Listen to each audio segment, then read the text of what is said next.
What's up, guys? LA Gamer here, and today I am bringing you guys a series I'm very excited for. In today's series, I will be rebuilding the Philadelphia 76ers. Now, this is typically done in a lot of different ways. So I was looking online and I was looking at some other rebuilds, and typically it kind of seems that people usually try to do rebuilds within one season. They do a lot of trades, they do a lot of things like that.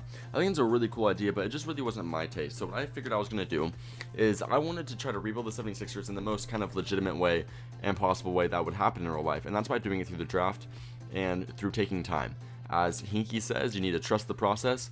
So this is basically how I'm going to do it. I'm going to record multiple seasons, and that's what I did. This is a multiple seasons bunched down into one episode. You've seen this first episode, we did awful, so that first season really was kind of a wash. As you see right here, Ben Simmons and Joel Embiid will end up being on the first team rookie team, which actually ended up being kind of the highlight of that. Then after that, the only real big thing that was negotiated in the league meetings is that nowadays there's no trade deadline. So that's one cool thing about leagues nowadays. There's no there's those meetings that you can do to instill new rules. So the only rule that, of course, we did this year was no trade deadline, and now we were projected to get the number 7 overall pick, but that's going to go all the way up to the number 5 overall pick. So now we're looking at some scouts, we're looking at some different players that we might be interested in.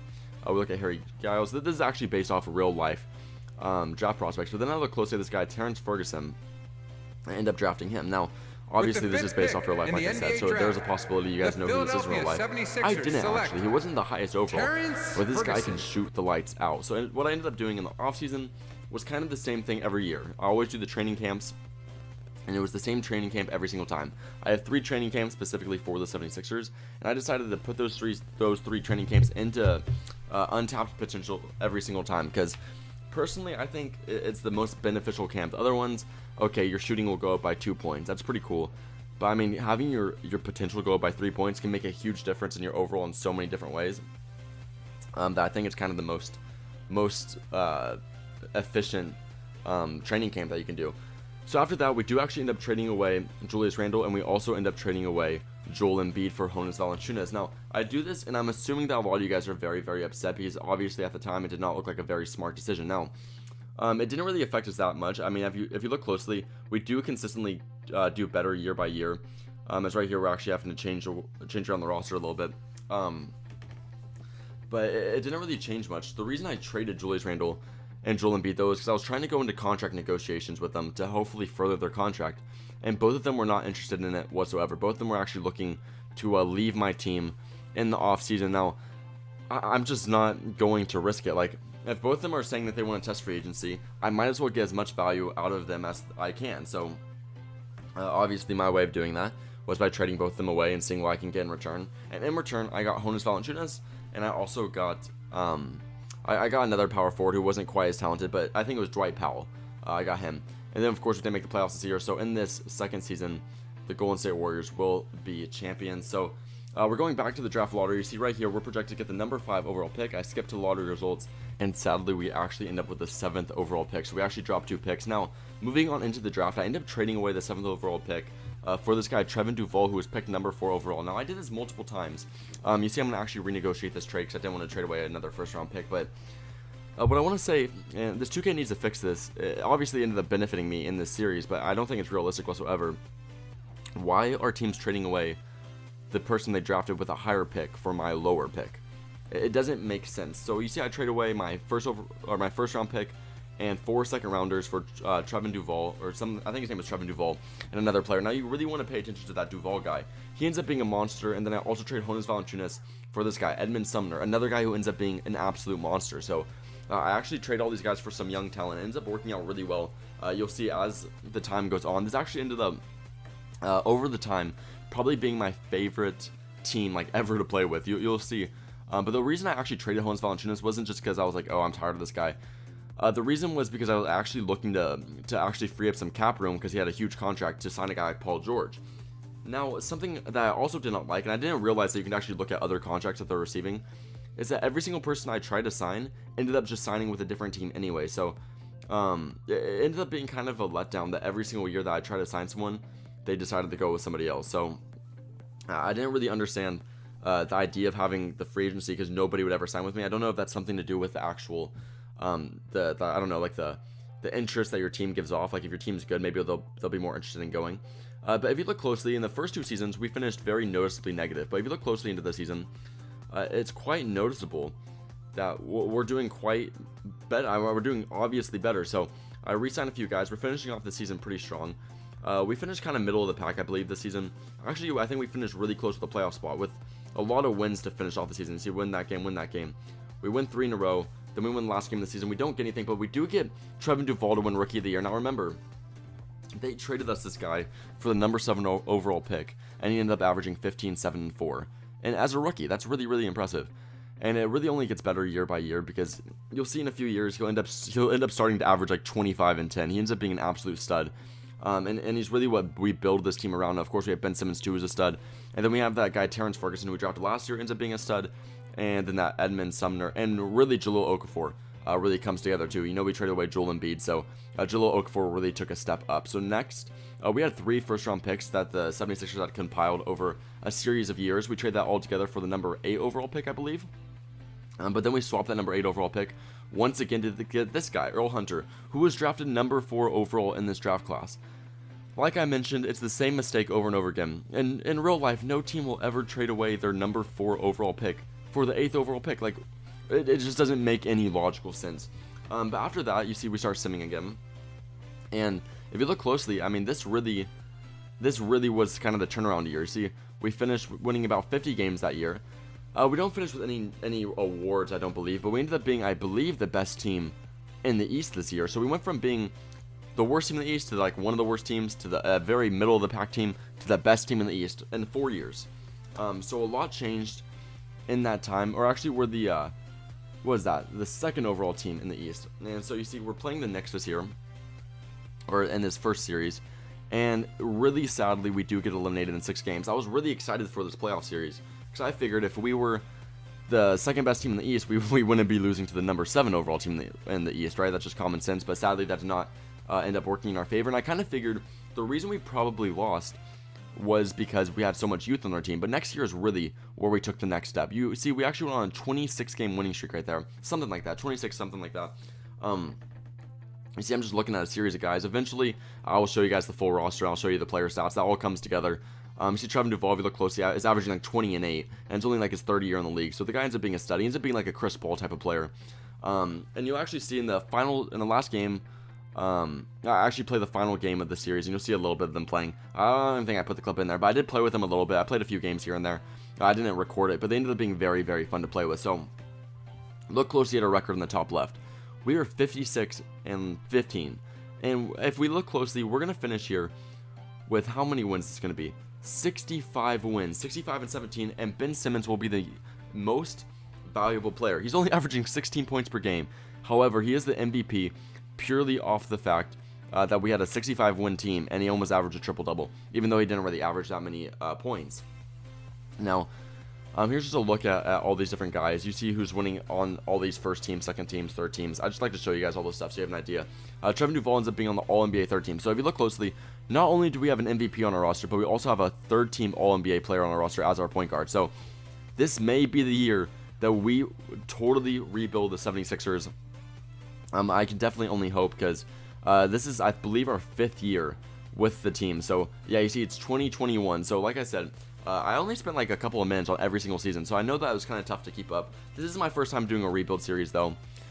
So hopefully the whole editing and kind of the feel of the video will get better as time goes on. But I really did enjoy this. I really hope that you guys can still enjoy the idea of this video, even though it's a little bit quick. I'll try to slow it down in future situations. But sadly, although we do end up being the best team in the East, the best team in the league record-wise, we do not end up winning the finals. The Timberwolves actually end up capturing their 2nd NBA finals in this rebuild.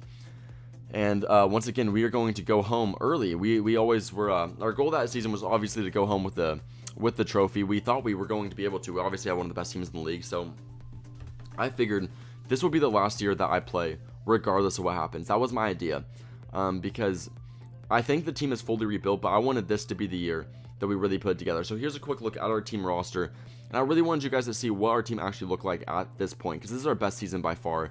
I want you guys to know what this team actually looked like. So if you wanted to pause, you want to look at our team, that was their stats. And now here's a look at their actual overalls.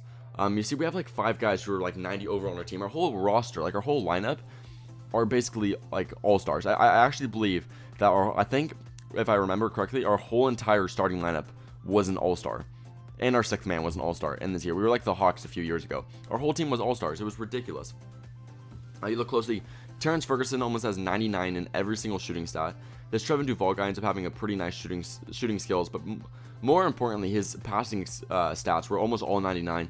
He's averaging like 22 and 9 this season. And then Okafor is doing exactly what he needs to do, averaging about 17 and 10. So I was definitely really enjoying his impact as well.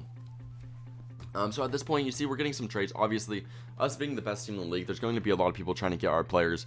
But I think most importantly, even when I got a good trade, like a trade that actually would have made sense, I didn't accept it. And the reason I didn't do it was because I felt like team chemistry was really what bonded us the most. You see, we have 95% chemistry up there. It always hovers in the high 90s. And chemistry does mean a lot to your team's ability to play together, obviously. And this year, Trevin Duval is the most valuable player. So now, going into this second playoffs, we have 2 MVPs on our lineup. We also have the 6th man of the year, and we also have the coach of the year in Tyronn Lue. Now, actually, I was looking at this DeAndre Ayton guy because not only is he a beast, remember he got drafted a few years ago, he was actually traded to us for Jahlil Okafor, but I declined it. Looking back on it, it probably could have been a move that I should have made, but this season, considering how well we did, I just didn't want to risk it, and so obviously I declined the trade. I didn't even show that trade offer, but it ended up being a really, really big trade offer where we could have gotten like one of the best players in the league. He averaged like 18 and 17. It's absolutely ridiculous, but regardless of that, Jahlil Okafor fit in our system really well, so that's kind of the reason I didn't do that trade, but that's the reason I was looking at that player. But you see right here, we sweep the Knicks in the first series, who actually knocked us off a few years ago. We had to get a couple, we got to get a little bit of payback right there. Then the Celtics in the second round, we sweep them, and then I accidentally simulated the whole round right there, but it won't matter nonetheless, because we will go up 4-1 in this series. And now, I'm of course extremely excited. I felt like, though, we're going up against the Lakers, my favorite team in real life, so this one really hurt. No matter what, I was going to take a loss no matter what happened. If I won the series, I just ruined the Lakers' chances of bringing home a ring back to LA. But if I win, obviously the rebuild is over, and we have rebuilt the Philadelphia 76ers, who have not won a ring in a long, long time. Now, I do want to emphasize, this is a rematch of the 2001 NBA Finals, where Allen Iverson went up against Shaquille O'Neal and Kobe Bryant. Obviously, times have changed. Nowadays, Brandon Ingram's in his mid-20s. D'Angelo Russell's in his prime. So it's obviously pretty funny now that time has gone by so far. But you see, we beat the Lakers in the first game. We beat them in the second game. We beat them in the third game. And with this fourth game, I felt like I should just simulate with SimsCast. And then, of course, I went into the game at the end if we do happen to be up by a lot. That was my strategy for whenever we had a chance to win at the final. So you see right here, we take a pretty commanding lead in this first quarter, and it ends up that we actually end up scoring 37 points in that first quarter, outscoring them by 15, by outscoring them 37 to their 22, of course. Now, the third quarter, this is the only quarter that I believe they actually outscore me. You see, they outscore me by 1 point, but this fourth quarter ended up being an absolute dominating performance by our team. We're outscoring them 26-4 right now. 26-4, and we're like 8 minutes into the quarter. That's just unreal. We're making them look awful. So here's a quick look at the stats for each lineup. You see Okafor's with a double-double, 21 and 10, and we're kind of limiting any of their players. Duval's averaging 24, 4 and 3. I mean, this was just phenomenal considering how well we played in this fourth game. Now, I just wanted to show the last little part of this game 4 where we're going to win the ring. You see, that was an absolutely crappy dunk, but who cares? We end up winning the NBA Finals right here with the Philadelphia 76ers. I thought this was the funniest thing because for some reason, that guy on the Lakers threw the ball in the air even when he lost. It didn't really make sense. You see Ingram's upset, but our team is absolutely ecstatic. I think the most funny thing about this is when you look at everybody getting all hyped over here, you probably don't know who most of them are because I traded and I drafted so many new players. And that's what ended up coming out of it. 2022 NBA Championship to the Philadelphia 76ers. So this is how I'm going to do all my rebuilds, I think. I'm not really one to try to rebuild a team in one season. It's just not my style. I think it kind of matches the most realism if you try to rebuild through the draft and free agency, because that's how things are done in real life. No team does enough trades to go from worst to best in 1 year. I don't believe it's ever happened. If you guys want to comment down an instance where it has, I'll be free to listen to it, but I don't believe anything like that really has happened. But I think giving yourself 5 years or so, I think 6 years until the 76ers win a championship is a realistic time frame. Their team is very, very bad. And I think I think that sounds about right. If you can make the 76ers win a championship in 7 years, I believe that would be a successful management job by Sam Hinkie and the crew. So that's exactly what I did, and I thought this was realistic, and I really hope you guys enjoyed. So that's the end of it. Please tell me what you guys thought of this video and what I could do to make it better, because I want to do a lot of this in the future. I had a lot of fun doing this, like a lot of fun, and something I really want to bring to you guys is Trevin Duval is not only the MVP of the league, but the MVP of the finals, and that's the end of it. So like I said, comment your opinions down below. Make sure to like the video also if you guys enjoyed, because it took a lot of time to edit down and to do the whole thing, and it really would just mean the world to me if you guys liked it. And lastly, subscribe if you haven't already to stay tuned to series like this and other ones I got going on my channel. Thank you guys so much for watching. I'll see you guys in the next episode. Peace out.